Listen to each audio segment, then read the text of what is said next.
Ok. Boa noite a todos. Este evento faz parte da Semana Nacional do Sono, promovida pela Associação Brasileira do Sono, Regional Interior de São Paulo, cidade de Campinas, São Paulo. Esse ano, o tema do evento é Sono é essencial para a saúde. E, para iniciar, nós temos uma webinar com um tema que atrai muita atenção: o amor e o sono, interações clínicas. Nossas capacidades afetivas, emocionais e sociais são indispensáveis para uma boa saúde coletiva e individual. Neste sentido, durante 1/3 de vida que dedicamos ao sono, os mecanismos que regulam essas capacidades também são ajustados. Diante de distúrbios ou inadequação do sono normal, devemos, portanto, estar cientes das implicações que isso tem no cérebro social. Para esta discussão, vou falar com o Dr. Miguel Meire Cruz, que é especialista europeu e internacional em medicina do sono. Dirige a unidade do sono do Centro Cardiovascular da Universidade de Lisboa, da Faculdade de Medicina e SIO do Centro Europeu do Sono, com unidade no Brasil, nomeadamente em Campinas. Dr. Miguel, dentro das capacidades socioafetivas, podemos dizer que existem alguns aspectos muito importantes do ser humano. Por exemplo, a capacidade de amar. E, aliás, é sobre isto que este debate incide, e sobre sua relação com o sono. Acho que os presentes que assistem estão de acordo comigo, que é incomum, se não inusitado, pensar nesta relação. Como você, Dr. Miguel, vê a relação entre amor e sono e como eles estão relacionados? Antes de mais, boa noite a todos. Obrigado, Milena. E neste agradecimento quero estender também à Associação Brasileira de Sono e parabenizo também o esforço dos múltiplos profissionais e colegas e amigos que fazem da Semana do Sono no Brasil um ritual de fundamental acréscimo na literacia e saúde do sono. E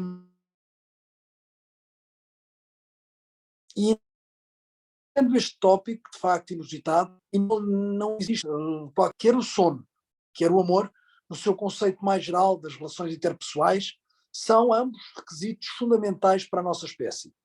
E isto é comprovado pela ciência, que evidencia que quer a restrição ou a ausência de qualquer um deles contribui para a doença e para a mortalidade precoce.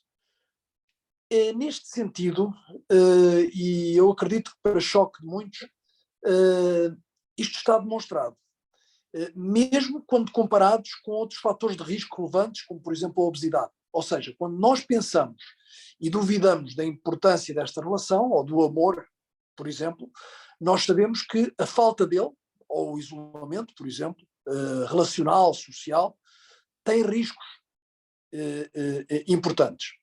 E por outro lado, obviamente com ponderações diferentes, mas sabemos que quem sofre de maus sonos, estão a ouvir-me bem?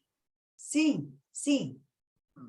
Eu dizia que quem sofre de maus sonos e quem sofre de isolamento social ou relacional apresenta também maiores taxas de doença cardiovascular, um déficit imunitário e stress.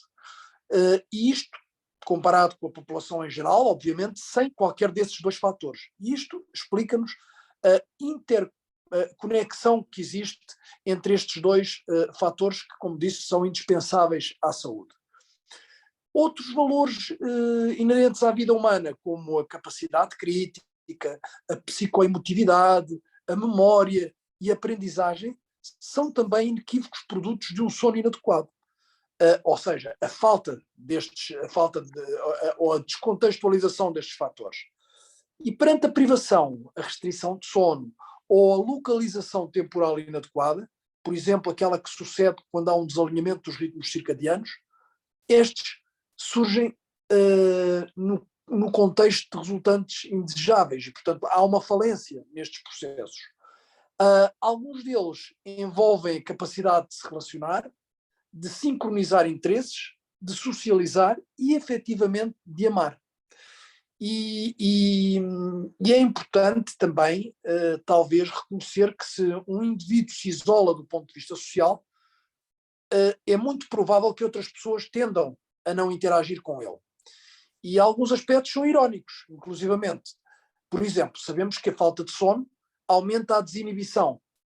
E isto, no contexto emocional, poderia nos levar a pensar que, em relação à capacidade relacional, isto podia ser favorável. Mas é importante alertar que a desinibição, como função do sono, depende da personalidade base. Ou seja, o que vai favorecer a desinibição depende de quem somos individualmente. E isto pode limitar a sincronia de traços comuns que conduzem à eventual afinidade entre duas pessoas, entre um conjunto de pessoas numa relação, quer seja ela social, quer seja ela amorosa. Também é interessante refletir que muitas circunstâncias patológicas que conjugam problemas de sono com o isolamento social são alimentadas por esta interação a vários níveis. É o caso, por exemplo, da depressão, de alguns quadros demenciais e de outros transtornos psiquiátricos, como a bipolaridade, por exemplo. E apesar de inequívoca, como já puderam perceber, esta relação tem mecanismos que estão largamente por explorar. Porém, é provável que vias neurotransmissoras comuns possam explicar de alguma forma estas convergências e os comportamentos que advêm delas. É muito... Não dá vontade de parar de escutar você falando, doutor Miguel, de tão gostoso que é. Parece que dá vontade sempre de quero mais. Mas vamos dar continuidade, porque nós temos o nosso tempo. Bom, então vamos passar para a segunda pergunta, mas a propósito, doutor Miguel, em um artigo recente, o doutor Miguel coloca a possibilidade dessa relação influenciar os transtornos obsessivos compulsivos.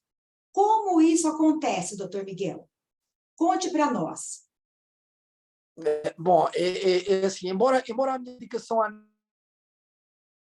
neurociência não seja no domínio das emoções, confesso que é um tema que me é muito querido. E neste domínio é importante o conhecimento de que existem vários níveis de amor. Ou melhor, daquilo que possamos melhor designar de relações socioafetivas. Eu penso que os psicólogos não se zangam comigo de eu intermutar estas duas designações. Do ponto de vista clínico, digamos assim, e fruto também de outras influências, acontecimentos passados da nossa história individual, estes níveis conservam maior ou menor dependência da atividade do sistema de recompensa.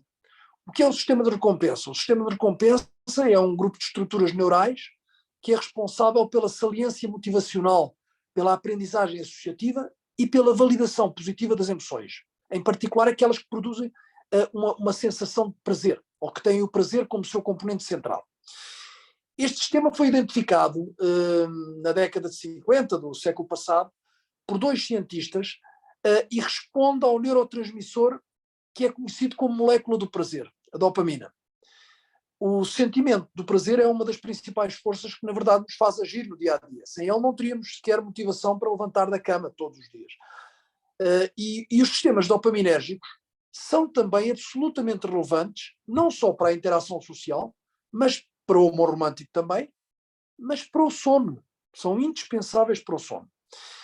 E, no entanto, a existência de recompensa, deste sistema de recompensa, abre portas a um outro problema, que se designa de adição, e a comportamentos, por assim dizer, viciados. Os mecanismos desta adição são complexos, são partilhados por outras condições patológicas e são demonstrados em diversos modelos farmacológicos. Mas quanto à tradução clínica da adição nos processos de relacionamento amoroso, ou naquele que é considerado o amor romântico e que envolve também a sexualidade, é fácil de aceitar o estado de vício e de aceitar as motivações que levam a ele, não é? Sobretudo em determinados momentos, como por exemplo o momento da paixão, ou, em contraste, aqueles momentos infelizes da rejeição amorosa.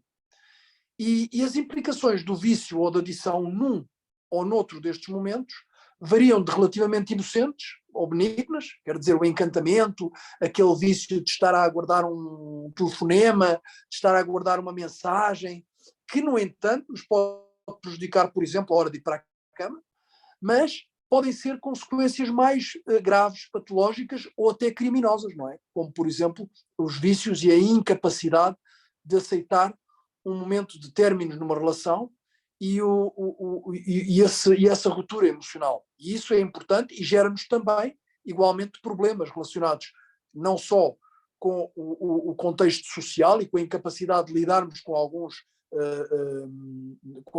momentos relacionais, mas também no contexto do sono. Muitas vezes deixamos de dormir, deixamos de ter capacidade de refletir por causa do sono também, deixamos de ter a capacidade de crítica desejada também, que é um mediador neste processo. O que tem sido pode impactar outros comportamentos aditivos. E um grupo de investigadores publicou um artigo recente numa revista de grande importância, Spectrum, no qual reforçou a ideia de que o amor induz a expressão de comportamentos compulsivos. Ora, a importância clínica e social disto parece-me notória. Imagine-se ser possível, por via da fenotipagem, por exemplo, assumir riscos sobre a maior ou menor predisposição para comportamentos de risco que podem ser inconsequentes, como aqueles que disse, mas também podem ser comportamentos com implicações legais, nos casos de violência, de homicídios, etc. Claro que, ultrapassando aqui as questões éticas, isto seria importante e poderia trazer benefícios inequívocos, quer do ponto de vista de cuidados antecipatórios, por exemplo, sociais, das potenciais vítimas, quer do ponto de vista de capacidade de controle do próprio paciente, quer um controle terapêutico comportamental, cognitivo-comportamental, quer um controle farmacológico, importante no conceito, nos domínios da psiquiatria e da psicoemocionalidade. Mas o que tem o sono realmente a ver com isto? Bom, é relativamente simples de conceber esta conexão. O sono pode fazer variar o limiar de ativação de diferentes componentes deste sistema de recompensa num ou noutro sentido. Por exemplo, se alguém com tendências obsessivas se encontrar privado de sono, essas características podem exacerbar com maior probabilidade. E claro que há medicamentos que controlam um ou outro componente e há um sem número de fármacos envolvidos frequentemente. Mas não será sensato reposicionar quando podemos com a fisiologia normal, prevenindo a ocorrência ou restabelecendo principalmente e fundamentalmente o sono? Bom, simplificando, é inequívoca a noção de que se dormimos mal, seja por vontade, por circunstâncias sociais ou por doença, a predisposição para interagir e relacionar é menor. Mesmo quando antevemos um fim prazeroso, como a reciprocidade do facto de estarmos numa relação afetiva e de estarmos à espera do resultado, do abraço, do beijo ou do orgasmo na sexualidade. Mas vejamos agora um cenário mais positivo. Tiramos esta negatividade que eu tracei em primeira instância para vermos um cenário mais positivo. Um sono adequado, em suficiência, em qualidade e localizado no seu espectro temporal desejável, muda tudo isto. E frequentemente consegue inverter as circunstâncias de ruptura entre casais, por exemplo, que estão cansados e pouco tolerantes aos desafios da vida por falta de sono, por exemplo. Modelos que o demonstram são, por exemplo, os casais que têm filhos pequenos, os recém-nascidos. Sobretudo no período imediato à maternidade, sabemos das dificuldades que estes casais experienciam, o cansaço, o choro das crianças, a mãe ou o pai, por vezes, a terem que assistir frequentemente o filho durante a noite e o que isso lhes rouba de horas noturnas de sono adequado e de capacidade para poderem reagir àquilo que se pressupõe ser a normalidade do dia seguinte. E, portanto, isto é evidente, mais uma vez, na relação entre um e outro fatores indispensáveis que são na vida, não é? Muito obrigada, doutor Miguel. Olha, muito bom. E, como sempre, né? Como sempre, além de todas as suas contribuições em relação à pesquisa e à medicina do sono. Vamos, então, à última pergunta, e aí no finalzinho eu vou deixar assim um tempo, caso tenha alguma pergunta, e para você fazer finalizar essa webinar. Vamos à terceira questão e a última. O sono pode, assim, doutor Miguel, ser uma terapia para os males do amor? Ou, pelo contrário, o amor pode resolver as doenças do sono? Ora, essa pergunta é interessante, eu creio que é importante, e eu, sendo suspeito, vou responder que, com certeza, são ambas verdade. E se algumas destas questões que pontuei atrás o demonstram, falemos, por exemplo, do impacto do sono na vertente sexual objetiva. Uma fonte que é importante e não é inegável na manutenção daquele que nós designamos, repito, o amor romântico. E o amor romântico envolve a troca de afetos que incluem, obviamente, a sexualidade. O déficit de sono diminui a libido, por exemplo, aumenta a disfunção sexual e associa-se a comportamentos que de forma independente potenciam essas perdas, nomeadamente, por exemplo, o stress, a ansiedade e a depressão. Nos homens, a disfunção erétil está associada quer ao déficit de sono, quer à existência de determinadas doenças, distúrbios frequentes no sono, como a apneia do sono, e entre outros fatores psicoemocionais, existe a diminuição da secreção de testosterona, a justificar este facto. Nas mulheres, a perda de lubrificação e a liabilidade emocional é frequentemente adjuvante neste processo. E utilizando ainda o sexo e a sexualidade para responder à questão sobre se o amor poderá resolver problemas no sono, ninguém tem dúvidas de que uma sexualidade ativa e feliz, sobretudo recíproca e com dedicação e empenho, beneficia o sono, talvez mais do que qualquer outro somnogénico, e não é? De origem farmacológica. Eu sei que isto é um tabu, eu sei que isto se coloca, e talvez quem me esteja a ouvir, que horrível dizer-me, mas é verdade e é indiscutível que muitos de nós poderíamos substituir a terapêutica cognitiva comportamental, pelo menos em alguns contextos, com um aumento da sexualidade em vez de uma benzodiazepina, não é? E, portanto, é interessante que, apesar de lógica incontestável, na certeza da tradição, não há estudos que incidam sobre este aspecto. Talvez porque seja um tabu, talvez porque continue um tabu, o que não se entende, de facto, nos dias de hoje. Apenas para deixar um apontamento relevante também sobre a relação entre sexo e sono, num outro domínio, e que pode comprometer também as relações sociais e amorosas, saibam que existem condições raras, designadas de sexónias, e que se caracterizam por comportamentos sexualizados durante o sono, nomeadamente durante o sono que nós designamos de não-REM, um sono que coincide com o sono profundo. E estas condições podem envolver a masturbação, a tentativa de ato sexual de facto, e constituem frequentemente uma matéria de interesse médico-legal, mas também são motivos de constrangimento social e em muitas circunstâncias limita em vários aspectos a interação e pode mesmo constituir um motivo de afastamento e de divórcio nos casais.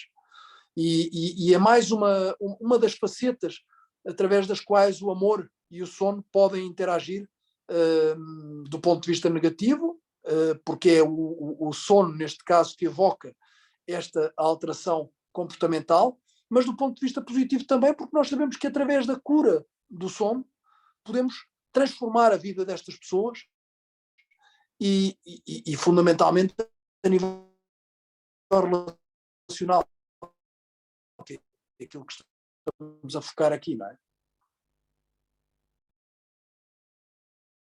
Doutor Miguel, agora, nós estamos quase no nosso horário e acho que não temos nenhuma pergunta. Então, quais as considerações finais que você gostaria de fazer com esse tema tão, assim, importante? O amor e o sono, interações clínicas.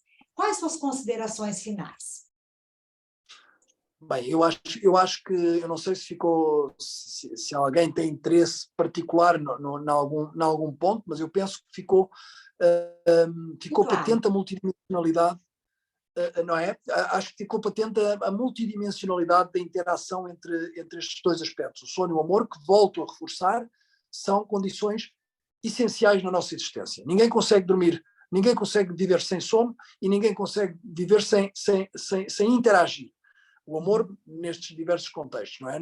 E as relações amorosas, o quão importantes são para que nós nos sintamos bem e para que nós ativemos este sistema de recompensa.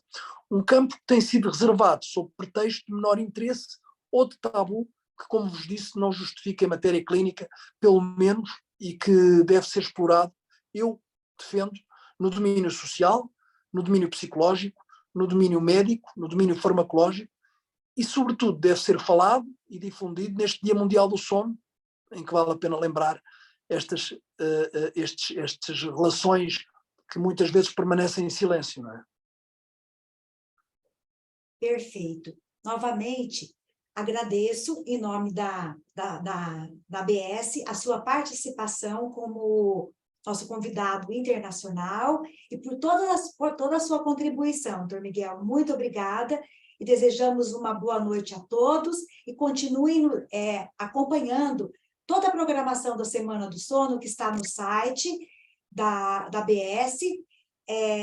Temos programação todos os dias, até o dia 19. Uma boa noite a todos. Muito obrigada, doutor Miguel. Boa noite, Milene, boa noite a todos e obrigado.